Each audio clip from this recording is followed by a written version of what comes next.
Fourth, maraming salamat sa pagprotekta sa akin dito, pagsuporta sa akin. Mahal na mahal kita and namimiss na kita and para sa inyo to, gagawin ko to. Lalaban ako para sa inyo.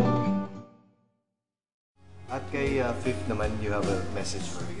Fifth, yun, believe naman ako sa tapang mo, sa mga pinapakita mo dyan, sa talento, sa mga challenges, binibigay mo naman lahat. Kaya alam ko kaya mo, strong ka like a turtle, and galingan mo para sa pamilya natin. Huwag kang mag-alala, susuportahan kita dito sa labas. Lalo, kahit hindi mo ramdam dyan sa loob, gusto kong malaman mo na nandyan pa rin ako sa tabi mo. Pag-gising mo, pagpag mo lang yung unan ko, yun. Maraming salamat sa bonding natin. I love you, ingat, isa kita. Alam mo, ano talaga, medyo... Nakakasama.